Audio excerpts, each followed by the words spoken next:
Welcome to the SEC Recap Week 4 preview and predictions episode. Some exciting matchups on tap for this Saturday. We're going to get into it right now.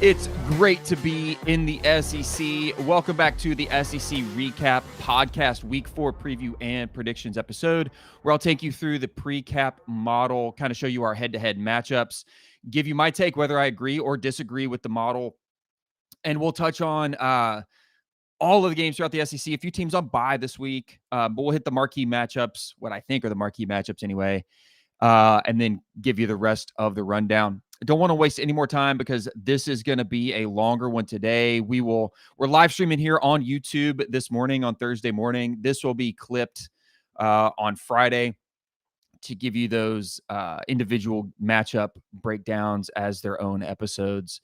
So we're not going to waste any more time. Want to get to it. And we're going to start off a little easier today for some of the folks out there. For others, maybe not so much.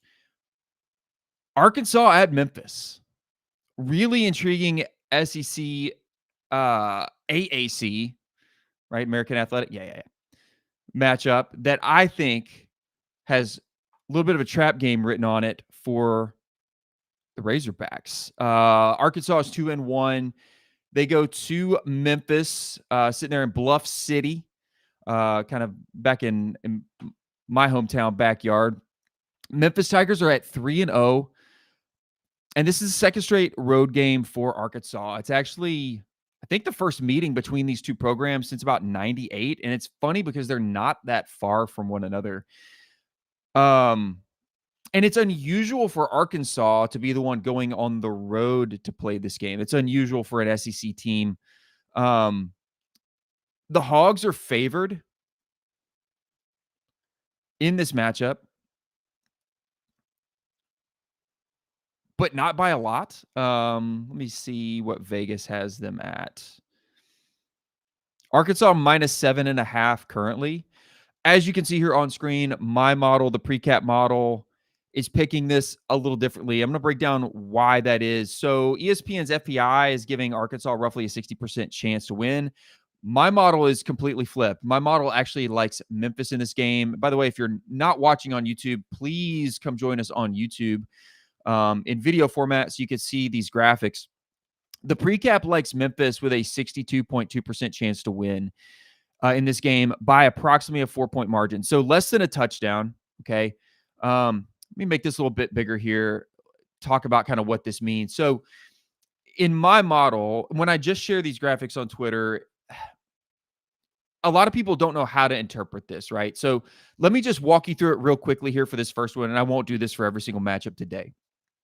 But when you see this, my model predicts for the home team. Okay. So in this case, Memphis is the home team. It's predicting for Memphis. So you'll see the win probability for the home team and the away team. And then you'll also see the projected margin. That projected margin is not a spread. It's not a betting spread. I'm not trying to draw in betting action on both sides of this. This is just a point margin that my model predicts the home team will either win or lose by. In this case, it's giving Memphis a 62.2% win probability by a margin of 4.1 points. Okay.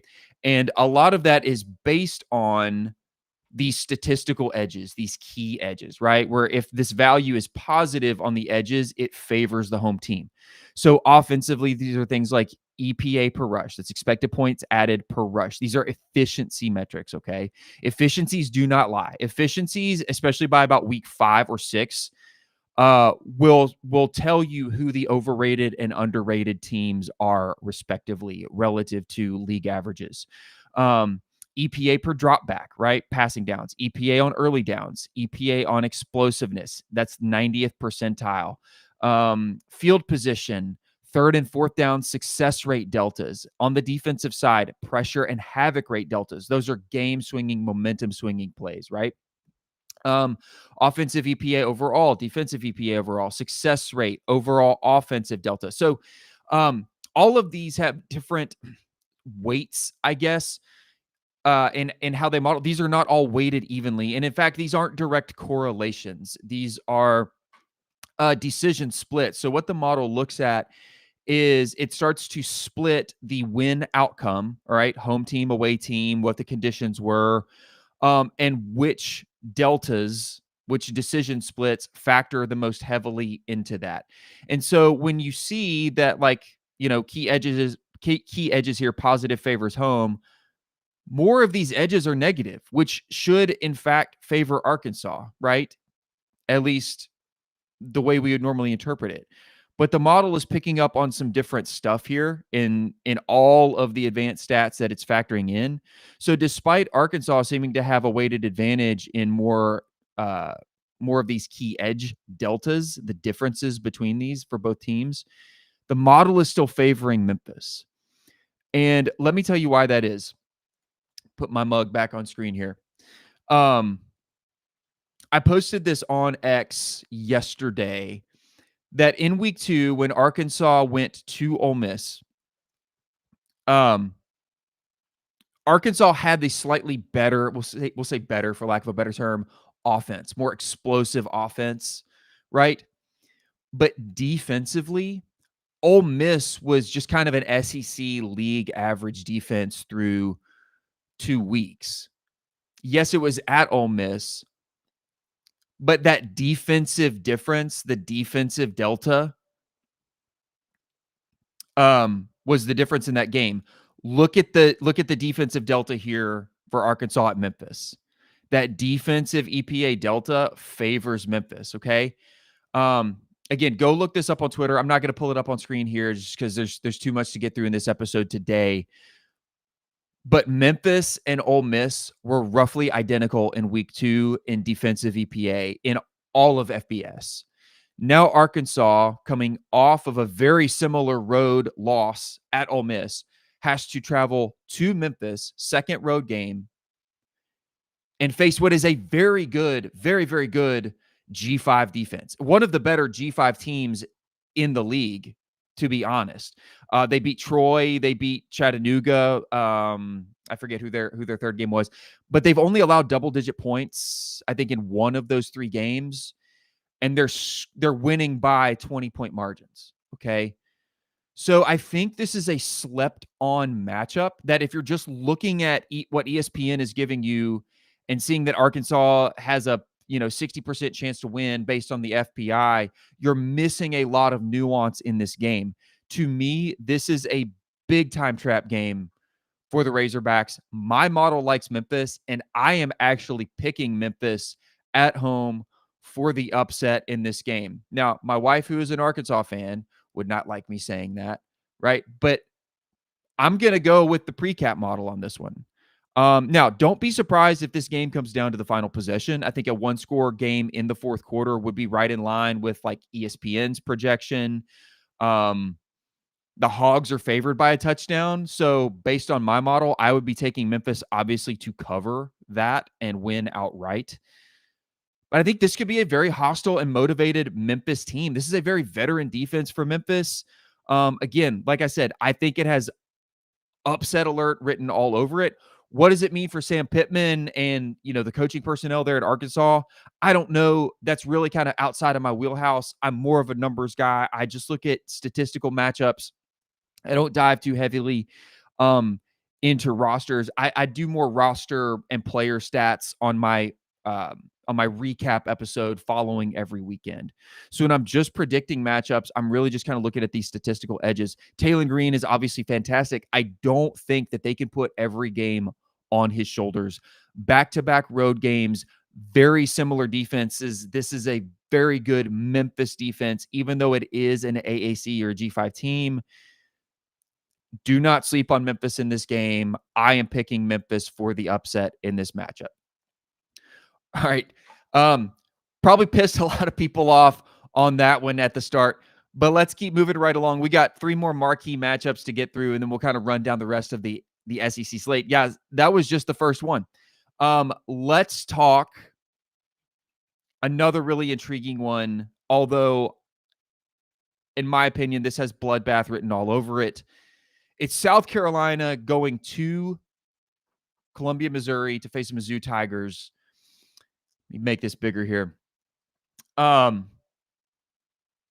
the model, I think Missouri, Vegas has Missouri at it's currently 9.5, minus 9.5. My model likes Missouri by at least a touchdown. Here's the thing about the pre-cap model, y'all. When you see an 80+% win probability, you can probably add a touchdown or two to this projected margin. My margins stay very tight in this model. It's not going to predict 2 and 3 score point differentials most of the time. So when it's 80+%, this is 88.8% win probability for Mizzou, projected margin 7.2. Man, add 6 more points to that. Okay. So I would take Mizzou to cover the 9.5 for sure. Just look at the statistical edges and everything that favors Missouri here. EPA per rush, early downs EPA, explosiveness, huge advantage in explosiveness, right? Offensive EPA overall, defensive EPA. Now, South Carolina does have a really good defense, but this is on the road for them. I'm taking Mizzou and the home crowd for sure. Success rate overall offense. I mean, there's just not a lot that tracks with win probability favoring the Gamecocks here. Okay. You might look at the pressure and havoc rate, like Dylan Stewart's going to play in this game, so he's obviously a factor coming off the edge. Field position, special teams can swing momentum in certain situations, but you can't put the entire outcome of this game on Beamer ball or special teams. That is just not going to work for you. And with the doubt around Lenora Sellers, does he play? Doesn't he play? I'm not watching injury reports, y'all. So I don't know. This looks ugly, in my opinion, for the Gamecocks. In that loss to Vanderbilt, Luke Doty had to play most of that game. He only had 148 yards passing with an interception. Since it's a head injury for Sellers, if he can't go, Doty's probably going to get the start. I mean, Lenora Sellers carries. He's like South Carolina's, first of all, he's their leading rusher. He's pretty much responsible for their entire offense. Without him, they just looked completely lost. South Carolina's 71st nationally in total offense. They're 90th at passing, 106 in rushing. I just, man, that team is not without talent, but offensively, I just don't see how they score on this Mizzou team on the road with a really good Mizzou defense. This is going to be a gut check game for them. I don't see this playing out well. Again, I'm taking Mizzou to cover this. I think it could be a 2, potentially 3 score game. You saw what Vandy did to South Carolina at South Carolina. That has me really concerned. Offensively for Missouri, you could talk about the usual suspects, right? Bo Prabula has been great. Ahmad Hardy is rumbling. Kevin Coleman Jr. is going off. Mizzou has all the weapons. South Carolina has the weapons, but they're really handicapped right now. So I don't really know what else to say about this game. It's one of the few meaningful SEC games that we get this week, but it just kind of lost its luster after what happened in South Carolina against Vanderbilt. If South Carolina was still ranked and these were 2 top 20 teams, or at least, we had a top 25 matchup going on, this game would have a lot more intrigue and implications. Just not sure that's the case anymore. Another one that maybe preseason had a lot of potential, but obviously does not anymore, and that's Florida going to Miami. Sunshine State showdown. This could have been special. It could have been. But the Miami Hurricanes are 3-0, blazing start. And the Gators are limping into this one 1-2, trying to stop the bleeding after a really rough 3 weeks. Let's just start with Miami. All right, so we'll talk pre-cap model. By the way, Vegas has this Miami as a 7.5 point spread. That just seems low to me. That seems low. My model likes Miami by 8.9, so obviously I'm taking Miami to cover. Miami with that 83.5% win probability. I mean, again, add 6 to 10 more points to this. Like, this could be a 2, almost 3-score game. Easily look at the statistical edges, right? Positive favors the home team. EPA per rush, EPA per drop back, early downs. These massively favor guys. Look at this on YouTube if you're not. Like, if you're not on YouTube, go over here and watch it and just look at this on screen. I mean, these are massive, massive deltas in Miami's favor. I think this game is going to run away from Florida. It's going to run away from Florida early. Carson Beck has been commanding an offense that's averaging over 7 yards a play. You can see his SEC experience paying off. They can pound the rock, very physical O-line and their running backs, but they can stretch the field vertically with Carson Beck. And then on the defensive side, they've got a solid front seven. They've been creating pressure. They've been stopping the run. Again, just look at the deltas there on screen. I mean, against USF, Miami's defense pitched in your shutout until garbage time. Like, Miami is overall a complete team. Meanwhile, in Gainesville, it has been bumpy to say the least, right? Florida began the year, dude. What was Florida ranked preseason? I don't even remember at this point, but they were like a top 12 team in the AP defensively. It's like, what are we doing, y'all? What are we doing? 1-2, 18-16 home loss against South Florida. 20-10 loss at LSU. DJ Lagway throws 5 interceptions. Just back-to-back weeks, offensive struggles. 16 points, 10 points.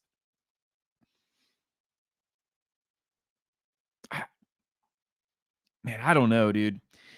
I just don't know. Can Florida regroup in time to challenge an elite Miami squad on the road? Doubtful. Okay. ESPN's FBI gives Miami a 75.2% win probability. My model, 83.5. This is a runaway train. Okay. It's a runaway train. Miami is a legit national title contender. Florida's still trying to rebuild. These programs are in 2 completely different spots. And what's wild is that this is a night game. Florida at Miami is the night game. And I think the world is going to watch Florida just get embarrassed in Coral Gables.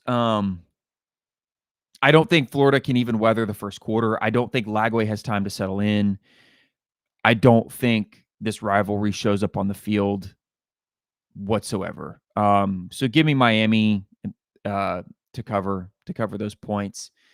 And with that, we are going to move on to the big one of the day. Now, I saved this one for last, but this is the afternoon game. This is going to be the 2:30 Central Time kick on ABC. This is number 22 Auburn going to number 11 Oklahoma. Oklahoma currently a 6.5 point favorite as per Vegas. ESPN's FPI gives Oklahoma a 65.3% chance to win. And my model is exactly the opposite. So this one I posted on Twitter yesterday really had me scratching my head. So I'll deep dive the matchup, right? This is a top 25 showdown. This is in Norman. This is at Oklahoma. Both of these teams 3-0. This is, the narratives are Jackson Arnold returned to Norman. He's playing great for the Tigers. He's got 500 passing yards. He's also rushed for, let's see here. Sorry, looking for it. 137 against Baylor, 5 against Ball State, and then a 50 against South Alabama. So almost 200 yards rushing. 4 touchdowns through the air. He's got 4 accounted for rushing. So he accounts for 8 total touchdowns. He's playing really, really well. On the flip side of that, you have John Mateer, who has clearly been the catalyst for the Sooners offense. 9 total touchdowns so far, 68% of his passes, true dual threat. Both of these guys are true dual threats. He's got 161 rushing yards. Oklahoma has been very efficient, very explosive, but so has Auburn. So why is what we're seeing here in the pre-cap model so different from what we're seeing with Vegas? I don't know. But when I look at these decision splits, right, and we look at what favors the home team, most of these decision deltas, these efficiency deltas, are actually negative, which means they're in favor of Auburn. So that's the running game efficiency, EPA per rush, drop back efficiency, ironically, favors Auburn. Early downs EPA, so first down, 1st and 10, favors Auburn, and those are pretty big deltas. Explosiveness is in favor of Oklahoma. That's the value that John Mateer brings to this offense. Field position, some of that can be due to special teams, also explosiveness, opportunistic defenses. That favors Oklahoma. And at home, that'll be a pretty big one. 3rd and 4th down success rate, Auburn. Pressure and havoc rate defensively, Auburn. Offensive EPA overall, the delta here favors Auburn. Defensive EPA overall favors Oklahoma. Success rate overall, Auburn. Overall offensive delta, Auburn. So what the pre-cap model is seeing is on these decision splits and these deltas, and again, these are not all weighted equally, it really values what Auburn is bringing to the table. Now, that goes against what my gut says, right? My gut, and I think a lot of people think Oklahoma should have this one in the bag. It's in Norman, afternoon game. Crowd should be into it. Top 20 matchup, top 25 matchup. Auburn's ranked 22. But I'm seeing Auburn with a 66.7% win probability by less than a touchdown. So if you're on the opposite side of that, maybe you're taking Oklahoma to cover. That was my inclination when I first saw this, was to go against what the model is showing me here. Everything that I look at, everything else outside of this says that I should pick Oklahoma in this game. But then I thought about it overnight. And I'm like, I've seen this before. I've seen this weeks 1, 2, and 3, where my model has given me something that I don't agree with, and I go with my gut instead, and the model ended up being right. So I'm going to challenge myself here. I'm going to take the side of the model. I'm actually going to go with Auburn on the road here. Now, I know it says 66% chance. Let me break that down for you a little more clearly. When a 60 to 70% chance win probability basically means there's a 60 to 70% chance that this is the outcome. Okay.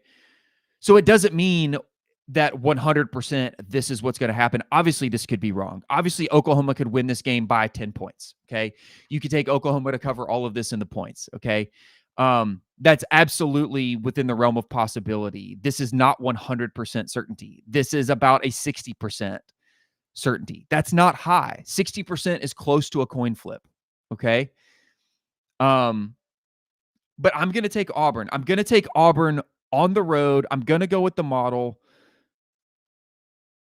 But I'm going to say it's maybe a field goal. I'm going to say this is a late touchdown to take the lead for Auburn, or a late field goal.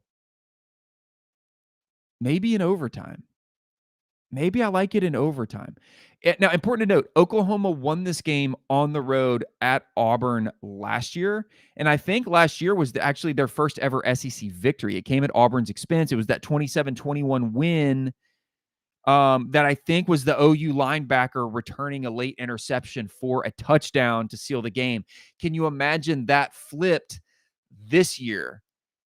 Maybe Auburn has a late pick six or kick return for a touchdown that gives them that lead, maybe puts them ahead by 3 or 4 points. I don't think Auburn has forgotten that. And I definitely think they'll be eager to flip that script this time around. The Jackson Arnold Oklahoma narrative has been beaten to death. We all know it. He is playing great football for Auburn. John Mateer is playing great football for Oklahoma. I am absolutely excited to watch this game. This is going to be the game of the day for me. Best part of it, I don't have a dog in the fight. I'm not an Oklahoma fan. I'm not an Auburn fan. I'm just an SEC football fan. And this one is going to be awesome, awesome, awesome to watch. So there you have it. Guys, we just we pre-capped Arkansas at Memphis. I'm taking the Tigers at home to upset the Hogs. South Carolina goes on the road to Missouri. I'm taking Missouri at home there. And the points, I think Mizzou covers in that game. Florida at Miami is going to be an absolute bloodbath. I'm taking Miami to cover whatever score and give it to Florida by a couple touchdowns. And then give me Auburn on the road. It still goes against my gut, but give me Auburn on the road. I like that one. Yeah, I just like that one.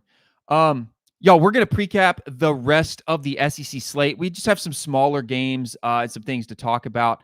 But really quickly before we do, I do this all for free. I'm not sponsored. You don't get any ad reads on my YouTube channel or the podcast. All I do is sell a few t-shirts on my Bonfire store. I've got that QR up here on screen. I've also got the link in the description. I'm just going to show a few of these off. These are, sorry, give me a second here. Sorry, guys. There we go. These are my new Saturdays collection. I have these for all 16 SEC teams. Bonfire.com/store/SEC recap. I'm going to show off my Arkansas and my Tennessee because that's what we are in this household. Check these out. Let me pop that off so you can see.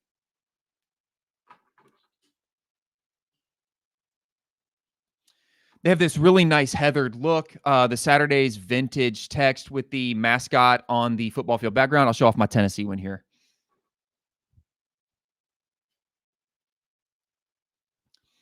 And I give all of them their own kind of like unique touches. Did a little bit of the smoky gray outline on the Saturday's script for the Tennessee one. The nice heathered look on the t-shirts, but they come in long sleeve, hoodie, guys. Please go check them out. Bonfire.com/store/SEC recap. It is almost fall, which means it is going to be bonfire season. Go pick you up a nice, cozy, comfy hoodie. All the material feels great. They're super lightweight cotton. Guys, they lay great and fit great around the chest and your shoulders. They don't have like the awkward like sleeve hang that some of those cheap t-shirts do. These are really, really nice. They're all premium. So you get what you pay for. You get a really, really quality t-shirt. I've got my Saturdays collection, my SEC Pride collection, even got some novelty ones like the Big Doinks t-shirt. Show your love for Big Doinks with the Big Doink Energy tees. So go check those out at bonfire.com/store/SEC recap. Y'all, let's talk about some of the other games. We got UAB at number 15, Tennessee. That's going to be a noon kick on SEC Network. Vols come kind of a bounce back here, like a tune-up game after that home loss to Georgia.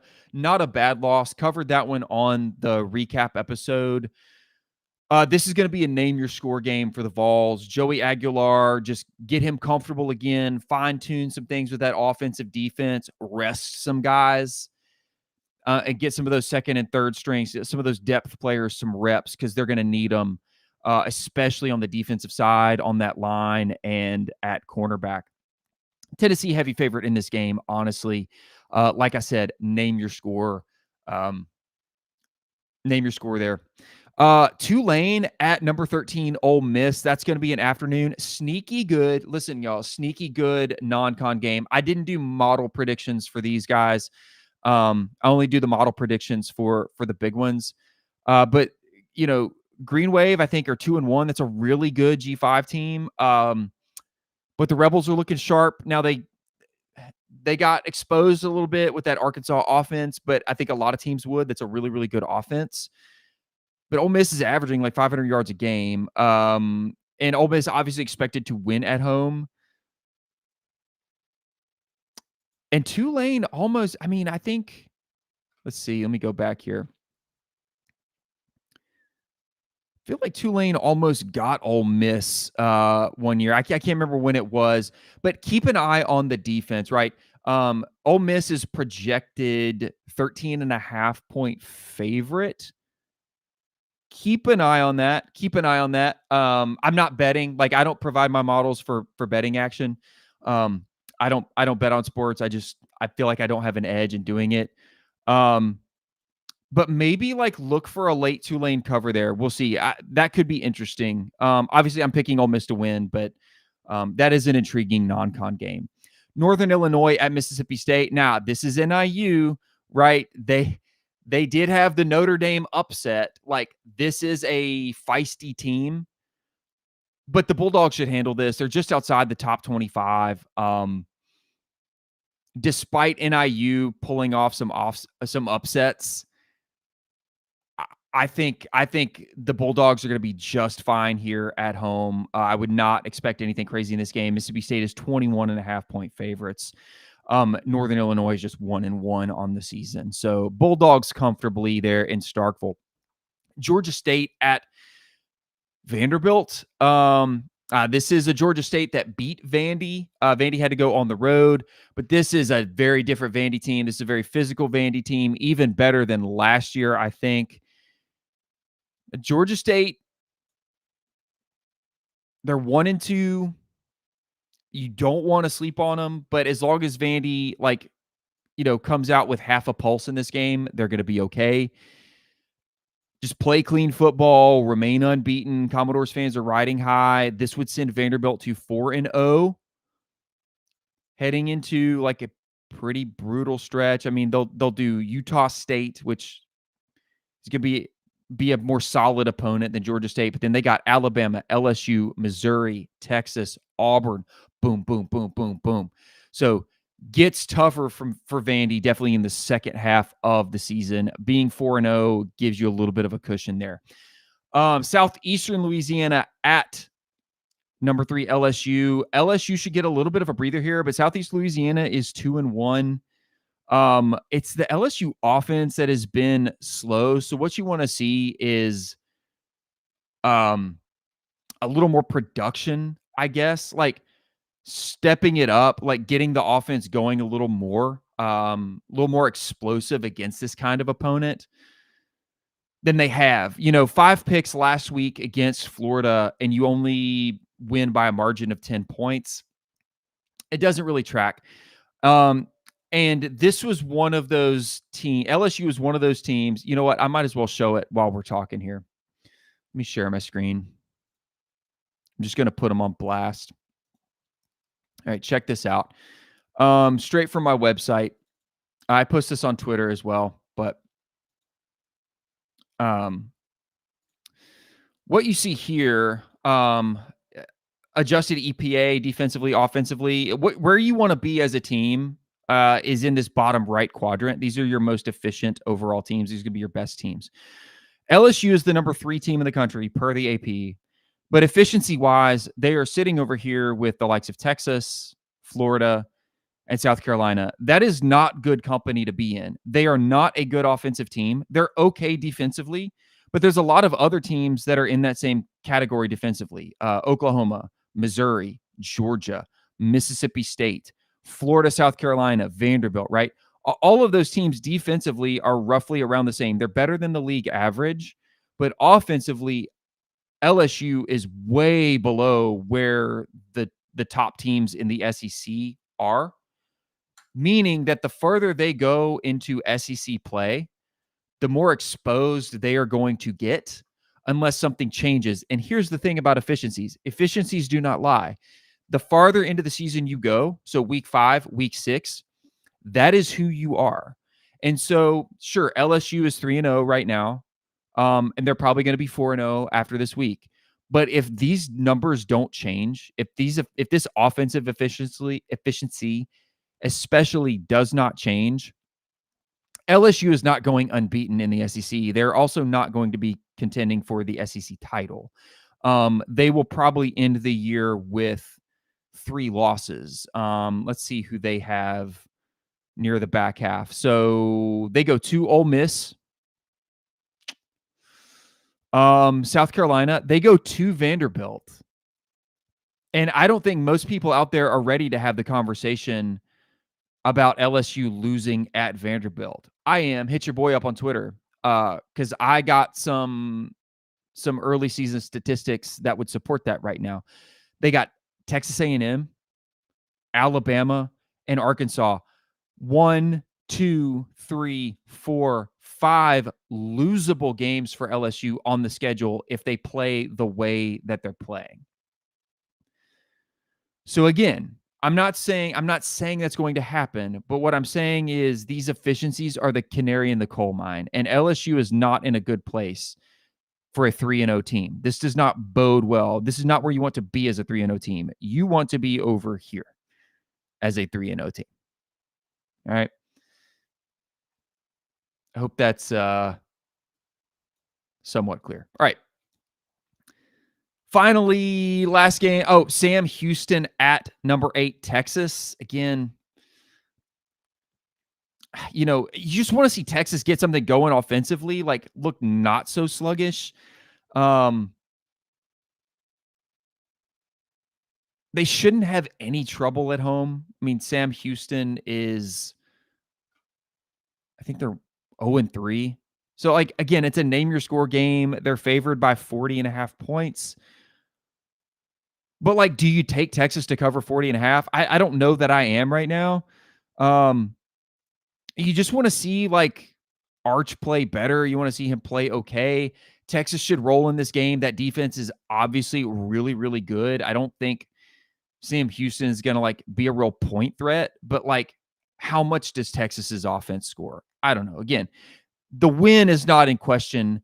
What the win looks like is in question because the deeper we go into the season for these teams, Texas, LSU, I'll throw South Carolina into that mix, Arkansas, those are 2-1 teams. It starts to get a little more dicey, especially as you get into the tougher part of your SEC schedule. See some folks tuning in late. We are just hitting the end of our our predictions episode. We talked Arkansas at Memphis, South Carolina at Mizzou, Florida at Miami, and then we capped it off with Auburn at Oklahoma. So I'm going to be closing it out here now, but go back, watch all of those. I'm going to clip them tomorrow so you can just watch them respectively. This will be out in podcast form as well, but I always encourage you all to watch here on YouTube. Check out the Bonfire store, bonfire.com/store/SEC recap for the Saturday's merch. Looks fantastic, feels fantastic. Not as big of a slate, but I'm still excited. Again, that Auburn at Oklahoma thing could be really, really good. Well, that's going to do it for us. Thanks for tuning in. While you're still here, subscribe here on the channel. Follow me on X at SEC Recap. Be here on Sunday, Monday. Talk about all the Week 4 action. Y'all have a good one. Peace.